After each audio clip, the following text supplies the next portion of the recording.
우리가 예수님을 믿고 하나님의 백성이 되고 나면 구원의 확신을 우리의 마음속에 갖게 되면 그 이후에 결국 제일 중요한 것은 기도하는 것일 것입니다. 우리의 개인의 삶에서 하나님의 말씀을 순종해서 하나님의 은혜와 축복을 받는 것도 중요하겠고, 또 교회에서 하나님께서 맡기고 부르신 사명을 따라 여러 가지 직분과 사명으로 봉사하는 것도 많이 중요하겠지만, 그 모든 것이 기도로 시작해서 기도로 끝나지 않으면 그 일을 이루어낼 수가 없을 터이니, 예수님을 믿고 구원의 확신을 얻기 전까지는 말씀 속에서 구원의 확신을 얻는 것이 제일 중요하겠지만, 그 이후의 삶은 기도가 그 무엇보다 중요하다, 아무리 강조해도 지나치지 않을 것입니다.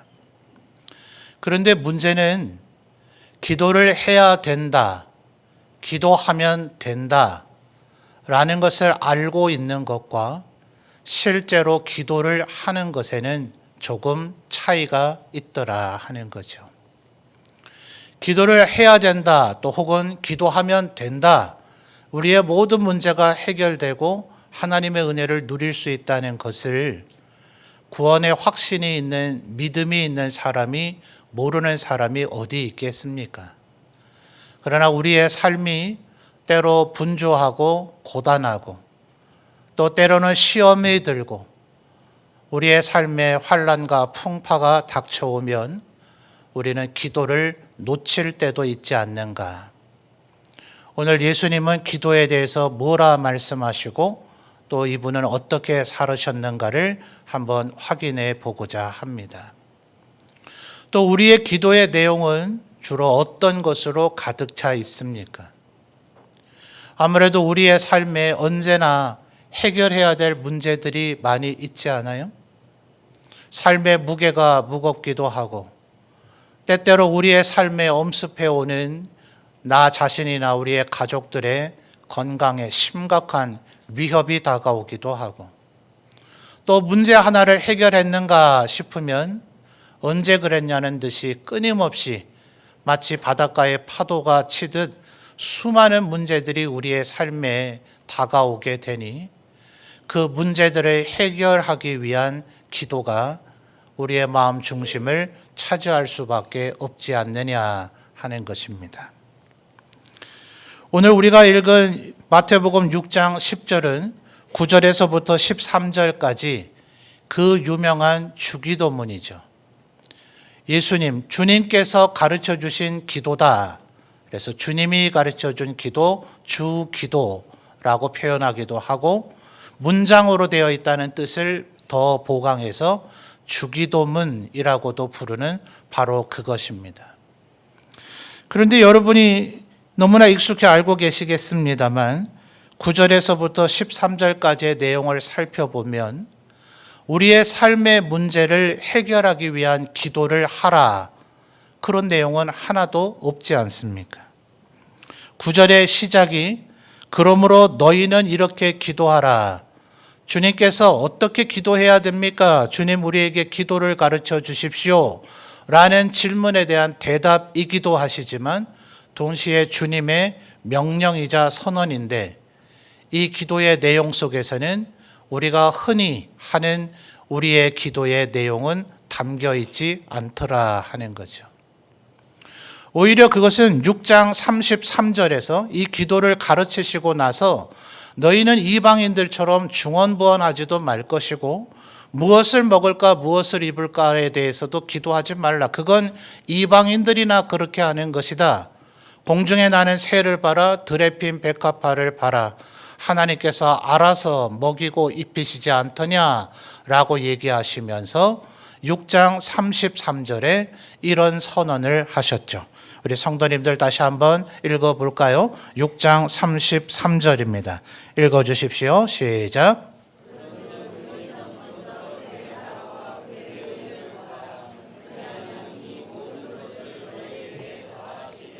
아멘. 그렇습니다. 우리가 흔히 하는 기도를 주님은 그건 구태여 기도할 필요가 없다.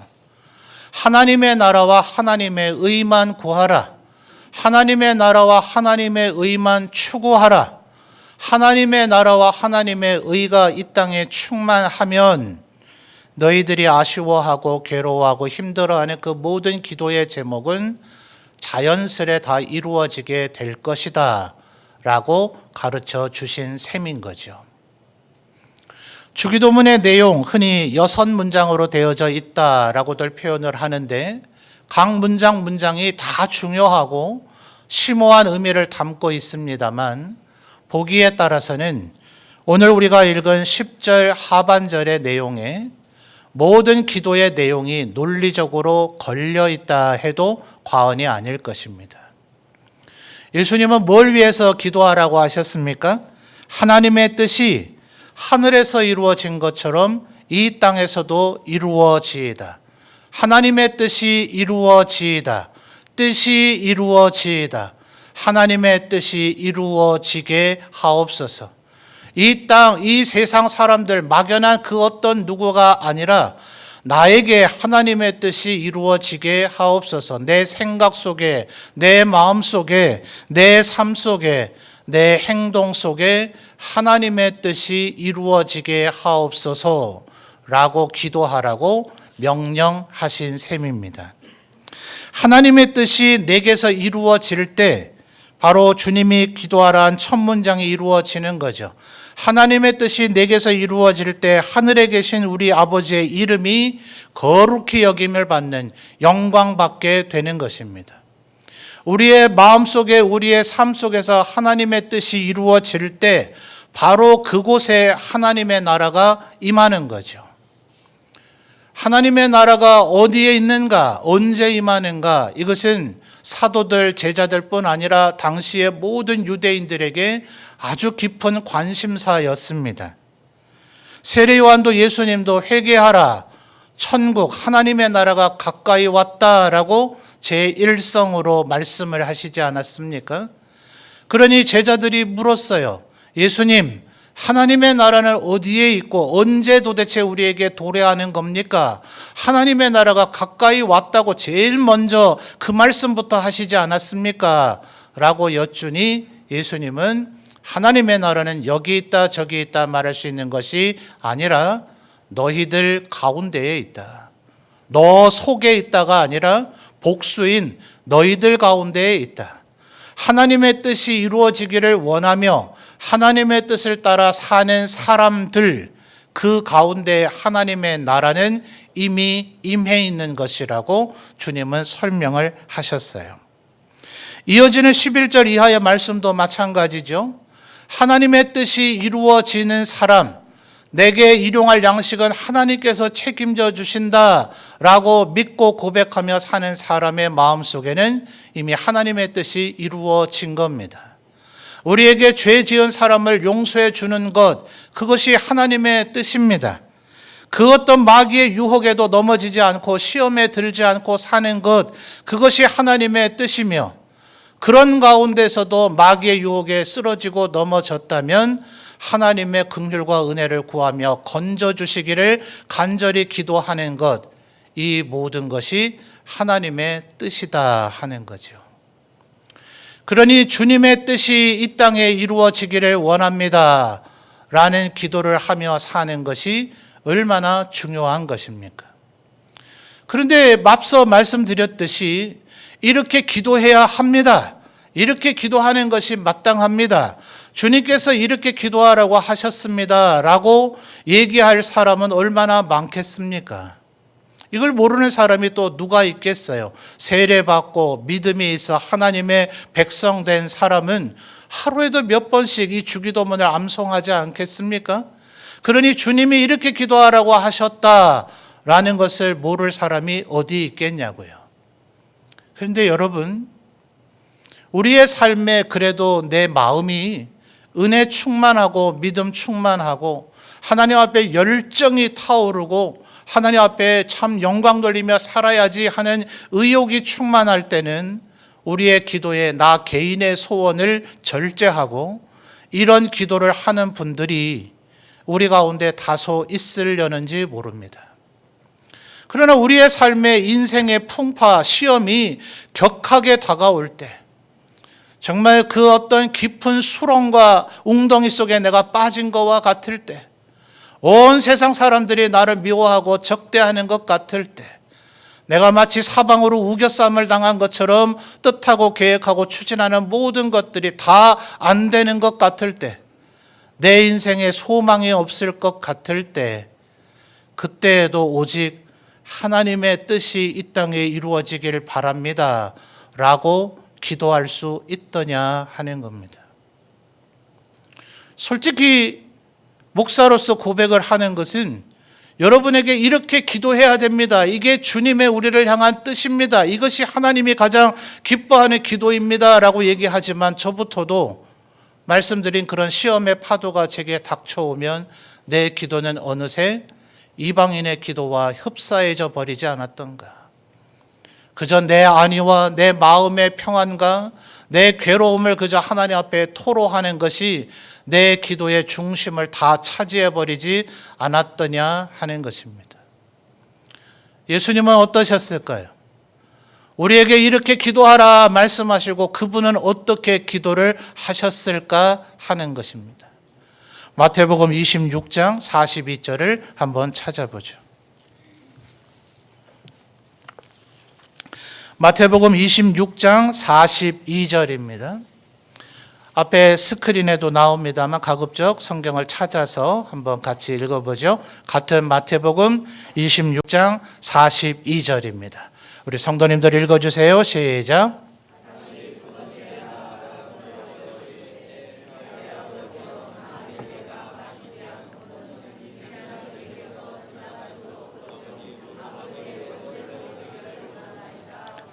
아멘. 이것은 바로 예수님께서 성전 경비대에 붙잡혀 가서 십자가의 고난을 당하기 시작하기 그 직전, 제자들과 성만찬을 행하시고 제자들의 발을 씻어주신 후 감람산에 나아가서 기도하신 내용이죠. 3번 반복해서 거의 같은 맥락의 단어로 기도하신 내용입니다. 누가는 이때 예수님의 마음이 얼마나 괴로웠는지 예수님에게서 흘렸던 땀방울이 마치 핏방울처럼 되었다. 어떤 이는 정말 피가 흘렀다.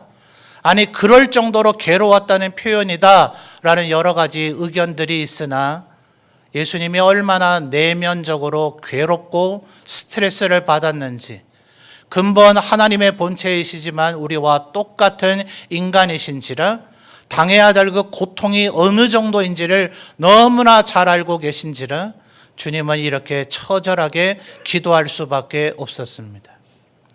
우리들이 당하게 될 어떤 삶의 고난과 환난, 시련보다 더하지 않았겠습니까? 그런데 42절 하반절을 잘 주목해 보시면 우리 한글 번역에는 아버지의 원대로 되기를 원하나이다. 아까 마태복음 6장 10절의 표현과는 약간 미묘한 차이가 있는 듯이 보여집니다만, 이건 번역상의 문체의 문제라서 그렇지 헬라어 단어 4개는 똑같습니다. 아버지의 뜻대로 되기를 원하나이다, 그렇게 기도하라 하신 주님이 정말 괴롭고 힘든, 정말 극도의 스트레스를 받고 너무나 처절한 상황 속에 있을 때에도 그분은 이렇게 기도하라고 우리에게 말만 하셨던 것이 아니라 스스로도 그렇게 기도하셨더라 하는 겁니다. 많은 괴로움이 있었지만, 많은 어려움이 있었지만, 그 마음에 많은 생각과 갈등과 번민이 있었으나 그의 기도의 마지막 문장은 주님의 뜻대로 되기를 원합니다. 아버지의 뜻이 이 땅에서 이루어지기를 원합니다 라고, 이렇게 기도해야 된다라고 말씀하신 주님이 친히 그렇게 기도하셨더라 하는 겁니다. 어떤 면에서 그것 또한 못할 거야 있겠습니까? 기도의 문장을 외운다면, 하나님의 뜻대로 되기를 원합니다. 주님의 뜻대로 되기를 원합니다. 뭐 그리 긴 문장도 아니고 9절 마태복음 6장 9절에서 13절까지의 주기도문 전체 6문장을 다 암송하고 있는 우리인데 그 가운데 한 문장을 이제 다시 한번 마음의 다짐에 새기고 아무리 힘들고 어려워도 그 어떤 풍파와 시련이 닥쳐와도 하나님의 뜻대로 이루어지기를 원합니다라는 것을 되뇌이는 것이 뭐 그리 정말 그토록 어려운 일이기야 하겠습니까? 근데 기도만 하고 그렇게 살지 않는다면 그 기도는 바울 사도가 얘기했던 것처럼 허공을 치는 향방 없는 기도가 되지 않겠어요? 바울 사도는 우리에게 우리의 기도가 향방 없어서는 안 된다. 향방, 뭐 왜 이렇게 번역했는지 모르겠어요. 앞뒷말을 바꾸면 방향이란 말이죠. 똑같은 뜻이에요. 방향이 있어야 된다. 타겟이 날아가서 화살이 정확하게 관역에 꽂히듯이 우리의 기도가 그래야 된다라고 얘기했는데 만약 기도한 대로 살지 않는다면 그것은 허공에 흩어져 버리는 아무 의미 없는 기도밖에 되지 않지 않느냐 하는 것입니다. 주님은 기도한 대로 사셨는가? 요한복음 4장에서 한번 확인해 볼까요? 요한복음 4장 34절입니다.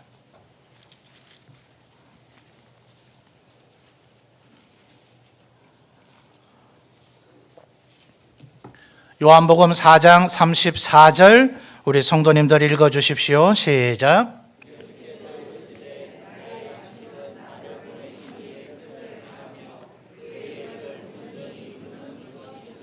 아멘.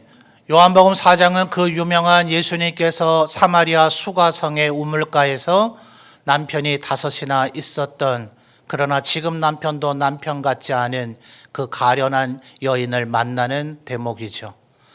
주님은 충분히 이 도시를 통과해 지나갈 수 있었지만 내가 피곤하다 배고프다 하시며 우물가에 주저앉았습니다. 제자들은 어쩔 수 없이 수가성에 들어가 먹을 것을 구해왔고 그 사이 예수님은 그 여인과 많은 대화를 나누셨습니다. 제자들이 우물가에 돌아와 예수님에게 먹을 것을 내어 드렸지만 예수님은 드시지 않으므로 제자들은 말하기를 우리가 성에 갔다 오는 사이에 누가 먹을 것을 드린 것인가? 라고 말할 정도였습니다. 그때 예수님이 하신 말씀이 바로 읽었던 34절의 말씀이죠. 예수님 뭐라고 하셨다고요? 예수께서 이르시되 나의 양식은 나를 보내신 이의 뭐요? 뜻을 행하며.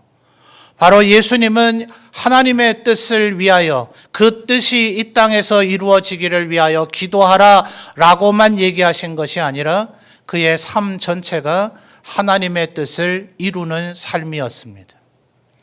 아까 주기도문의 내용 모두 다가 논리적으로는 하나님의 뜻이 이 땅에서 이루어지기를 원합니다라는 문장에 걸려있는 것이다 라고 얘기했습니다만 하나님의 뜻을 이루는 것이 어찌 그것뿐이겠습니까?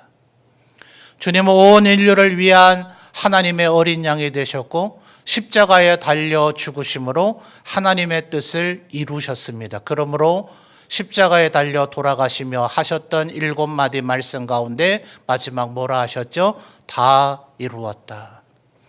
주님은 이 땅에 오실 때부터 언제나 하나님의 뜻이 이 땅에서 이루어지기를 위하여 기도하셨고 그렇게 사셨던 것이죠.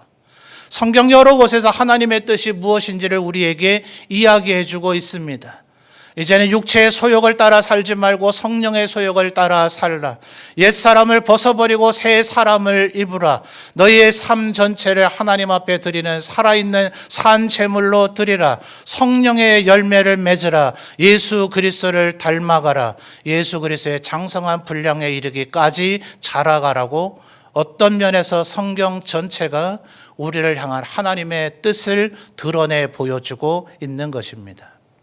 그러므로 사랑하는 성도 여러분, 이 기도가 우리의 마음속에 다시금 새겨지기를 원합니다. 하나님의 뜻이 이 땅에서 이루어지게 하옵소서. 저 멀리 있는 그 어떤 누군가를 위해서 막연히 이루어지는 게 아니라 이 세상 사람 모두가 이 하나님의 뜻을 외면하며 산다 할지라도 나에게서 하나님의 뜻이 이루어지게 하옵소서. 내 기도가 언제나 하나님의 뜻이 이 땅에서 이루어지기를 원하는 기도가 되게 하옵소서. 내 말이, 내 행동이 하나님의 뜻을 이루는 삶이 되게 하옵소서라고 기도하며 살아가시는 우리 성도들이 되시기를 바랍니다. 우선 엄청나게 어마어마한 일을 하라는 얘기가 아닙니다. 어떤 이는 이 세상에서 청소하는 일을 직업으로 삼고 계셨습니다.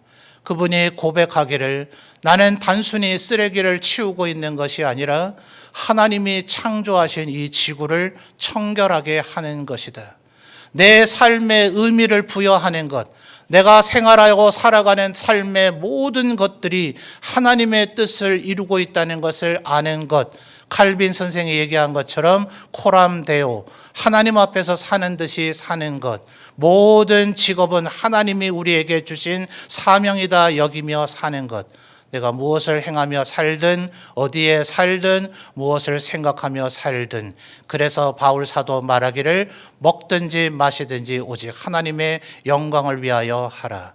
우리의 삶과 우리의 생각과 우리의 존재와 우리의 삶, 그리고 우리의 행동, 우리의 모든 것이 오직 주님께서 기도하라 하신 하나님의 뜻이 이 땅에서 이루어지기를 원하는 것, 그것이 우리의 삶의 이유와 존재의 목적이 되시기를 주님의 이름으로 축원합니다.